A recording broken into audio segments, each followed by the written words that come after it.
to the Unitarian Universalist Church of Worcester podcast. We are a community built on love, hope, and justice. Our goal is to inspire people to take on the challenges of a changing world.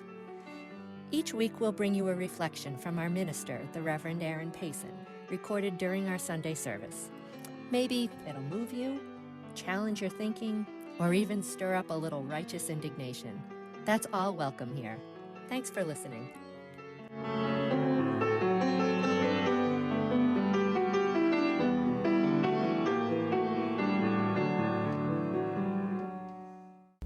This morning, UUCW was pleased to welcome the Reverend Alice Anacheka-Nasemann, Unitarian Universalist minister of our congregation in Brookfield, Massachusetts, and minister emerita of the Unitarian Universalist Church in Marlborough, Hudson. Reverend Anacheka-Nasemann's remarks this morning on frogs and other forms of resistance was a welcome balm during a very challenging time in our country, and we were so grateful to have her with us.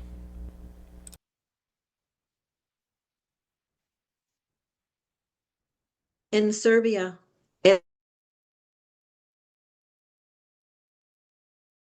started with graffiti. Public square had been covered with 100 graffiti images of a clenched fist. The logo of a new civil resistance movement, OTOR, which translates as resistance. You can't see this when I speak the words out loud, but the word OTOR is followed by an exclamation point. OTOR, resistance. In the United States, graffiti may not seem like the biggest act of resistance that we can imagine. But in Serbia, where everyone was living in fear and it wasn't safe to say it out loud, that graffiti held a very important message. You aren't alone. There are others who feel the way that you feel about Milosevic. The dictator's power is not absolute. From there, OTOR, along with other things, went on to street theater. In one town, activists got a bunch of white flowers and attached them to the heads of turkeys and then released the turkeys into the streets. Now, to understand that symbolism, the dictator's wife, Milosevic's wife, who was also very detested, wore a plastic white feather in her hair every single day. And the Serbian word for turkey is actually one of the very worst and rudest things that you can call a woman. Soon, the Serbian police officers were running all over town chasing turkeys because they couldn't let these turkeys run around with this obvious slight to the dictator's wife. I don't know if you've ever chased turkeys or maybe more likely chickens. I did once have the experience of chasing chickens. I can tell you it is not easy and it's definitely not dignified. So those police officers found themselves in a comedy of the absurd. In Syria, activists went with ping pong balls. Garbage bags full of ping pong balls with the words enough and freedom written on them. Bags with thousands of these ping pong balls were dumped into the streets of Damascus, where the streets are both narrow and steep. Now the Syrian police officers were running around trying to catch ping pong balls. This ping pong resistance happened over and over and over again in the streets of Damascus. In another example of what can be called laughtivism, the Syrian activists bought a whole bunch of USB speakers. They uploaded popular resistance songs onto them, songs with lyrics like Assad is a pig. Then they hid those speakers in the foulest places that they could find. Garbage heaps, piles of manure, with the music blasting. Now the police were forced to run around, tracking down the sound, and then reaching around and groping in the muck to finally find the speakers. Here in the United States in 2017, many of you will remember at the women's marches, we had the pink, let's say, cat hats. Remember those? A play on words and protests of the president's very vulgar comments about women and his sexual misconduct. More recently, as I'm sure many of you know, this past fall, protesters began taking to the streets in inflatable frog costumes or dressed as unicorns or dinosaurs. I don't know about you, but for me, something shifted with those frogs. I had been feeling such a sense of powerlessness, and those frogs were so playful and imaginative and fun that I began just a little to feel a bit more hopeful than I had been feeling. The first lesson in Fascism 101 is keep the people scared, keep them intimidated, keep them at home, keep them passive. And while you're at it, lesson number 2, keep them divided. It is a lot harder to keep someone afraid when you are chasing turkeys or ping pong balls around the streets, or when everyone is wearing frog costumes. You have perhaps heard of Erica Chenoweth. They are the Harvard professor and dean who coined the 3.5% rule, which states that when a civil resistance movement has the participation of at least 3.5% of the population, it has a very high likelihood of success. Erica Chenoweth isn't a pacifist. In college, they enrolled in the ROTC with the intention of becoming an officer in the Army. In graduate school, their dissertation was on how and why people use violence to create political change in their countries. As Chenoweth said in a TED Talk, they believed that power flowed from the barrel of a gun. And at that time, they thought that it was a tragic, but also logical and necessary thing to engage in violent resistance against a fascist regime. Things shifted, though, after Chenoweth was invited to a week-long workshop on nonviolent resistance that was put on by the International Center on Nonviolent Conflict. The organizers were intentionally inviting in a whole bunch of academics with the hopes that they would then go out to their settings and teach about nonviolent conflict resolution in their classrooms. Instead, Chenoweth spent the whole time arguing with them. For each success story that they shared about a successful nonviolent conflict resolution, Chenoweth responded with a failure. They admit that they didn't make themselves very popular that week.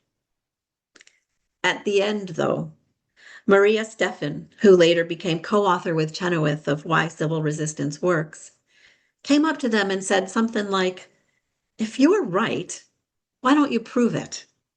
Are you curious enough to study this in a serious way, empirically?" It turns out Chenoweth was curious enough. They spent the next 2 years collecting data that had, interestingly, really never been studied before. Data on every known case around the globe in which at least 1,000 participants had overthrown a government or liberated a territory since 1900. They studied both violent and nonviolent campaigns. This was the data that revealed the 3.5% rule. It also revealed that nonviolent campaigns were 2 times as likely to succeed as the violent ones. And they were on average 4 times larger because they were able to draw on a much more diverse group of participants, the grandmothers, the children, the ordinary men and women who aren't going to pick up a gun and come onto the streets. Moreover, Chenoweth found that countries with violent campaigns were significantly more likely to relapse into civil war, while countries with nonviolent movements were significantly more likely to become a functioning democracy. So the data is clear. Nonviolent civil resistance works. And on average, it is actually more effective and has better outcomes than violent resistance. Of course, no civil resistance movement takes down an authoritarian regime just with pink hats or turkeys or USB speakers blaring resistance songs from a garbage can. There is a lot more to it. The founders of OTOR have said that their civil resistance movement was only 5% direct action. The rest, the other 95%, was planning, training, preparations, and follow-up. In the book Blueprint for Revolution, one of OTOR's founders, Srdja Popović, outlines what it takes to create a successful civil resistance movement. First, you need a clear vision with a well-articulated goal. It needs to be a compelling cause that a diverse group of people will rally around. The more concrete and tangible, the better. For example, calling for justice might seem abstract, but calling for housing or fair pay is specific. A retired general and author by the name of Robert Helvey calls this vision a goose egg, which is a reference to a military practice where you look at a map and you draw a shape around your target that looks like a goose egg. According to Popović, movements can fail when they identify the wrong goose egg. For example, if everyone is simply rallied towards making that goal happen, what comes next when the dictator is actually deposed and that goal has been achieved? A better goal or goose egg isn't focused on ending something. It's focused on what you want to create once you've been successful. Timing is also critical. In Iran in 2014, 2 women dressed up as men and illegally snuck into a soccer game. Once the game was underway, they took off their disguises and it became clear to everyone that there were women in the stadium. They took pictures of themselves and posted them to social media. Soccer is beloved by everyone in Iran. So there was certain to be some local attention, but normally this would have passed by quickly and been forgotten. But this wasn't just any match. It was the 2014 World Cup, which meant that there was also a great deal of international attention. Now the authorities had to make a choice. Arrest the women with the world watching, possibly even getting themselves kicked out of the World Cup, or grin and bear it. They chose the latter, and that soccer sit-in became a symbol of resistance. Popović and Chenoweth both emphasized the importance of training. Resistance movements are always met with violence and harsh tactics by oppressive regimes. And we are seeing that right now. And it is devastating, heartbreaking, infuriating, and scary. Dictators succeed because people obey.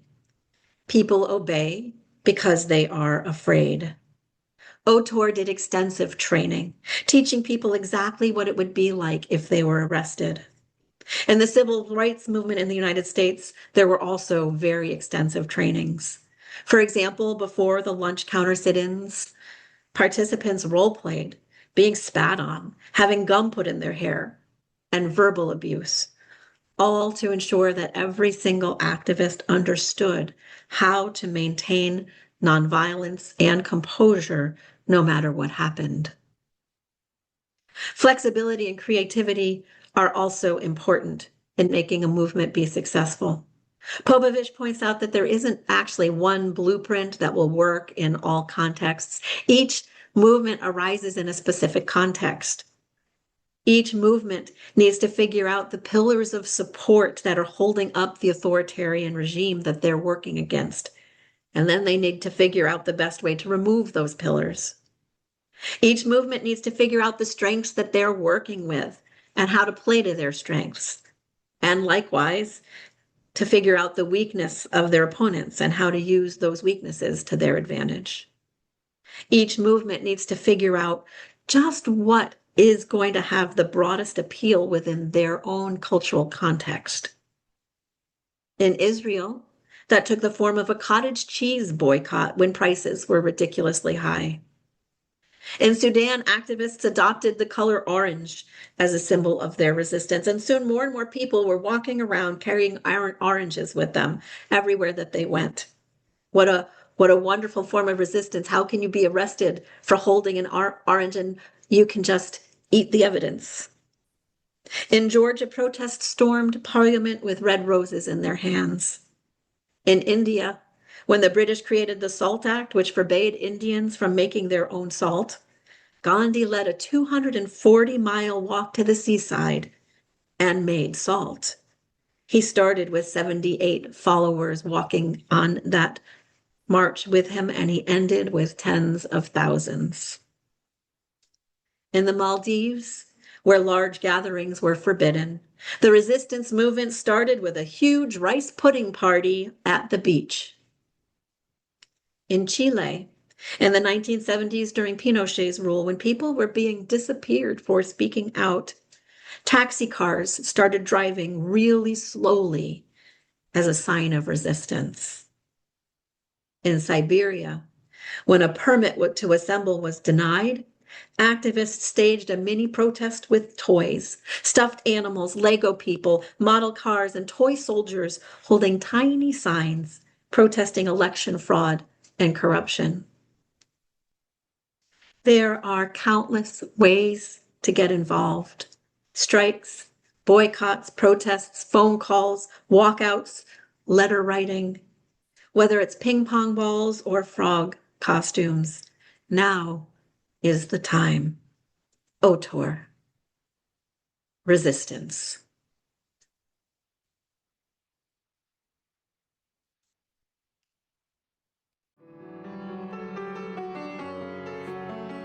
Thanks for tuning in. If you're just crossing our path, either new to this congregation or curious about Unitarian Universalism, check out our website, uucworcester.org. You'll find lots of information there about our beliefs, the 8 guiding principles, religious exploration for children and adults, our social action initiatives, and the many groups we offer to help people connect and have fun.